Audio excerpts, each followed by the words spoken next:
दिनाचा सोहळा आपण महाराष्ट्र राज्याचे सर्व ITIs आणि स्किल्स युनिव्हर्सिटीज मध्ये आपण आयोजन केलेलं आहे।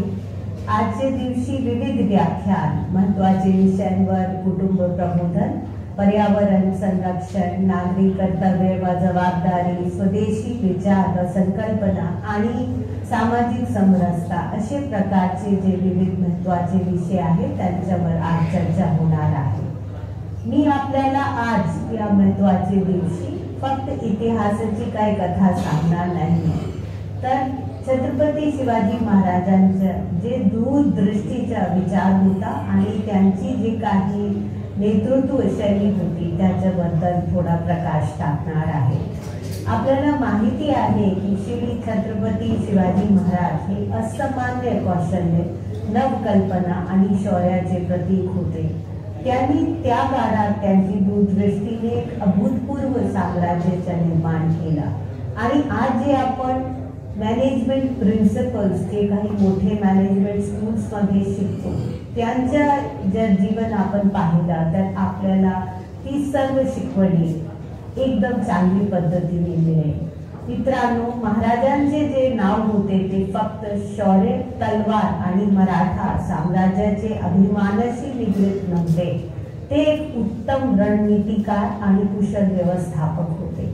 आज जे आपण बघतो की आपल्याला लोकाभिमुख प्रशासन केलं पाहिजे, पीपल सेंट्रिक लीडरशिप असायला पाहिजे, ते त्याचे एक मूळ उदाहरण होते। त्यांनी जे विकेंद्रित प्रशासन, लोक केंद्रित धोरण राबवले ते आपल्याला शिकण्यासारखे आहे। आपल्याला माहिती आहे की ते फार इनोव्हेटिव्ह पण होते, जे आज आपण सांगतो की मनुष्याला इनोव्हेशन आणि नव संकल्पना केली पाहिजे, ते त्याचे चांगले उदाहरण होते। त्यांनी भूगोलचा जे आहे ते सगळं सागरी किनाऱ्याच्या जे काही भूगोल रचना आहे त्याचे मी चांगले फोर्स केले। त्यांनी सागरी व्यापाराला चालना दिली, त्यांनी टॅक्सेशन सिस्टम लावले। त्यांना ही माहिती होता की आपल्याला सुदृढ अर्थव्यवस्था असायला पाहिजे। त्याच्याशिवाय त्यांचे जे क्रायसिस मॅनेजमेंट म्हणजे विषम परिस्थितीमध्ये आपल्याला चतुराईने निर्णय करून घेणे हे त्यांचा एक मोठा त्यांच्यामध्ये गुण होता आणि ते आपल्याला सगळ्यांना माहितीच आहे की ती आग्रामध्ये त्यांनी कसं धाडसीने पलायन केला, त्यांची चतुराई तर मोठा ते चांगलं उदाहरण आहे। आजच्या युगामध्ये आपण आर्टिफिशियल इंटेलिजन्सला खूपच महत्त्व देतो, पण खरी बुद्धिमत्ता ही कृत्रिम नसेल, ती आहे दूरदृष्टीची, ध्येयवादिताची आणि मानवी मूल्यांना प्रेरित करण्याची आणि त्यांच्याकडून आपण हे सगळं शिकलं पाहिजे। त्यांनी ज्या पद्धतीने लोककल्याणचा विचार केला आणि आपल्याला सगळं एक चांगलं उदाहरण आपल्या समोर त्यांच्या जीवनातून दिला, ते आपल्याला खूपच प्रेरणादायी आहे।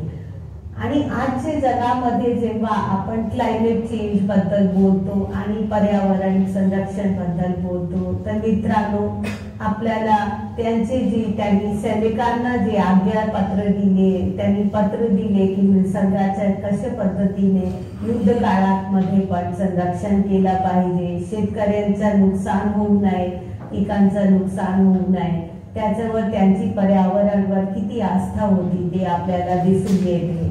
आणि आजचे युगमध्ये मला वाटते की त्यांना फक्त ऐतिहासिक व्यक्ती म्हणून आपण पाहू नये, त्यांची जी काही सर्व एक दृष्टिकोन होता, त्यांच्या दर्शन होता, ते एक मार्गदर्शक, रणनीतिकार, राष्ट्र निर्माते आणि सर्वात महत्त्वाचा त्यांचे जे प्रगतिशील दृष्टिकोन आणि सर्वसमावेशक जे विकास आहे त्याचे सर्व जे मूल्य होते त्यांनी आपण सगळ्यांनी प्रेरणा घेतली पाहिजे आणि आपले स्वतःच्या जीवनामध्ये हे सर्व गुण आत्मसात करून आपले राज्याच्या आणि राष्ट्राचं निर्माण केलं पाहिजे।